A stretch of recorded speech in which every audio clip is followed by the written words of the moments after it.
상쾌한 아침을 열어드립니다. 안녕하세요. 열린시장 상한가를 잡아라 김선영입니다.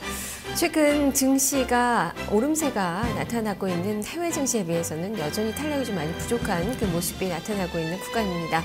엔화 약세에 이어서 이 지정학적 리스크까지 불거지면서 개인 투자자들의 자금이 증시를 떠나는 그 모습들도 나타나고 있는데요. 특히 최근에 거래대금이 많이 좀 급감한 그 모습이 펼쳐지고 있습니다. 지난달에는 5년 내 최저 수준까지 거래대금이 급감을 했고요. 이달 들어서도 마찬가지입니다. 지금 3조 원대를 맴도는 그 모습이 나타나고 있습니다.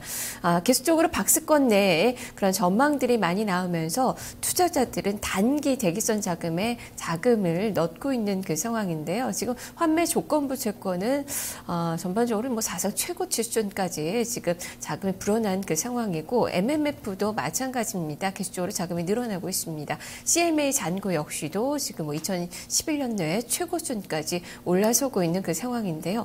오늘은 개인 투자자들이 시장에 좀 나설 수 있을까요? 자, 오늘 뉴욕 증시가 또 사상 최고치 랠리를 펼쳤는데요. 여기서 커플링의 모습을 보여줄 수 있을지 그 여부가 또 관건이 될 수 있을 것 같습니다. 자, 오늘 시장 해외 증시를 보면서 예측을 해보겠습니다. 해외 증시 포인트 최하나 기자가 전해드립니다. 네, 뉴욕 증시는 고용지표 개선 소식에 오늘도 상승하면서 마감을 했습니다. 대외 악재에도 불구하고 오름폭을 키워가는 모습이었는데요. 먼저 종가부터 확인하겠습니다. 먼저 다우존스 지수입니다. 0.35% 오르면서 14,447선의 거래를 마감했습니다. 이어서 S&P 500 지수의 등락도 살펴보겠습니다. 0.32%대 오르는 모습이 포착이 됐는데요. 1,556선의 거래를 마감했습니다. 이어서 기술주 중심의 나스닥 지수의 흐름도 보겠습니다. 0.26% 올랐는데요. 3,252선에 마감했습니다. 그러면 미국발 주요 이슈를 살펴보도록 하겠습니다. 미국에서는 다우지수가 연일 신고가 행진을 계속하고 있습니다. 닷새 연속 사상 최고치를 경신하고 있고요. 2월의 고용추세 지수가 발표가 됐습니다. 전달보다 1.1% 상승했는데요. 4년 7개월 내 최고치를 기록했습니다. 또 은행주가 강세였습니다. 이 스트레스 테스트를 통과하면서 이 연일 상승세를 보이고 있는 모습이 특징적이었습니다. 네, 그렇다면 상승 마감한 다우존스 지수의 업종별 그리고 종목별 등락부터 살펴보도록 하겠습니다. 네, 어제 상승 마감하면서 14,400선을 넘어섰는데요. 업종별 등락부터 보겠습니다. 업종별로는 상승이 우세했습니다. 금융주가 0.6%대 오르는 모습을 기록을 했고요. 필수 소비재와 경기 민감주 등이 오르는 모습이 펼쳐졌습니다. 반면에 기술주만 좀 하락하는 움직임이었는데요. 종목별 등락도 살펴보겠습니다. 네, 종목별로도 상승하는 종목이 우세했습니다. 보잉사가 2%대 오름폭을 확대해서 가장 많이 올랐었는데요. 이 보잉사 같은 경우에는 항공기 생산을 좀 늘리겠다라는 발표가 있으면서 시장에 영향을 좀 끼친 것으로 보이고요. 이어서 하락한 종목도 살펴보겠습니다. 네, 이 상승장 속에서 하락한 종목입니다. 0.6%대 조정을 받았는데요. 제너럴 일렉트로닉사가 어제 0.6%대 내림폭을 확대했습니다. 네, 이렇게 마감한 뉴욕 증시에 이어서 유럽 증시의 흐름도 살펴보겠습니다. 유럽 증시 같은 경우에는 혼조세로 마감을 했습니다. 대외 악재의 영향을 좀 많이 받는 모습이었는데요. 종가부터 확인하도록 하겠습니다. 네, 먼저 프랑스 까크 지수의 흐름부터 보겠습니다. 프랑스 까크 지수도 하락하면서 마감을 했습니다. 0.1%대 하락하면서 3,836선의 거래를 마감했습니다. 이어서 독일의 닥스 지수의 흐름도 보겠습니다. 닥스 지수도 0.03%대 조정을 받았는데요. 7,984선의 장을 마쳤습니다. 네, 마지막으로 유일하게 상승 마감했습니다. 영국의 푸츠백 지수 보시면요. 0.3%대 오르면서 6,503선의 거래를 마쳤습니다. 그럼 이어서 유럽발 이슈도 살펴보도록 하겠습니다. 유럽발 이슈는 경제지표 발표가 많았었는데요. 네, 먼저 이탈리아의 국가신용등급이 강등해서 이 시장에 부담을 주는 재료가 됐었고요. 프랑스에서는 1월 산업생산이 전월보다 1.2% 감소했다라는 기록이 나와 있습니다. 예상치를 하회했었고요. 반면에 독일의 1월 무역 수지는 흑자를 기록해서 13.2%대 확대하는 모습이 포착이 됐습니다.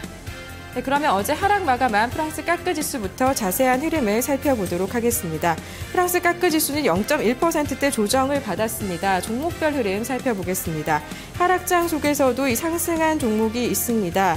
EADS사는 이 항공우주산업사인데요. 어제 1.3%대 오름폭을 확대하는 모습을 볼 수가 있었고요. 이 반면에 하락한 종목도 보겠습니다. 수처리 업체죠. 이 비올라사가 하락하는 모습 보였습니다. 2.5%대 조정을 받았고요. 이어서 독일의 닥스 지수의 흐름도 살펴보겠습니다. 닥스 지수 역시 어제 소폭 하락하면서 마감을 했었는데요. 업종별 등락부터 먼저 보겠습니다. 업종별로는 혼조세가 우세한 가운데 하락하는 업종이 좀 더 많았습니다. 금융주가 하락을 했고요. 기술주도 역시 소폭 하락 마감하는 모습 보였고요. 반면에 산업주와 통신주는 강세인 흐름을 나타냈습니다. 그럼 종목별 등락도 살펴보겠습니다. 종목별로도 등락이 뚜렷했습니다. 가장 많이 상승한 종목부터 보겠습니다. 생활용품 업체인데요. 이 한켈사가 어제 2.14%대 오르는 모습이 기록이 됐습니다. 반면에 하락한 종목도 있는데요. 금융주가 이날 좀 부진했습니다. 도이치뱅크가 1.7%대 내림폭을 확대하는 모습 볼 수 있었습니다. 네, 그럼 마지막으로 영국의 푸츠백 지수의 등락도 살펴보겠습니다. 유일하게 상승했던 어제 지수인데요. 먼저 업종별 등락부터 살펴보면요. 업종별로는 상승이 조금 우세한 면이 있었습니다. 금융주는 보합권에서 마감을 했고요. 기술주나 산업 섹터는 상승하는 흐름을 이어갔는데요. 이 반면에 하락한 종목도 있었습니다. 이 보합권에서 마감한 종목이 유틸리티주였는데요. 종목별 등락도 살펴보도록 하겠습니다. 네, 종목별 흐름 보시면요. 역시 가장 많이 상승한 종목부터 보겠습니다. 멜로스사가 어제 4%대 오르는 모습이 기록이 됐고요. 이 반면에 하락한 종목도 살펴보겠습니다. 에브라즈사는 전일에는 강세를 보였었는데요. 하루 만에 하락 반전하면서 2.47%대 조정을 받았습니다. 네, 이렇게 유럽 증시와 뉴욕 증시는 조금 엇갈리면서 마감을 했었는데요. 오늘 국내 증시에는 어떤 영향을 미칠 수 있을지 살펴보도록 하겠습니다. 네, 먼저 긍정적인 재료입니다. 미국의 경제 지표가 연일 호조를 보이고 있고요. 다우지수는 올 들어서 10%대 상승폭을 확대하고 있습니다. 또 유로존의 경제가 독일을 주도로 연초부터 회복을 할 것이다라는 평가가 나오면서 국내 시장에도 조금 긍정적인 영향을 미칠 것으로 전망됩니다.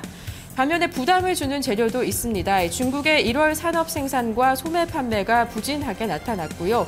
또 콘 전 연준 부의장이 고용지표가 호조가 되긴 했지만 샴페인을 터뜨리긴 이르다라는 발언을 해서 국내 시장에도 조금 영향을 미칠 전망입니다.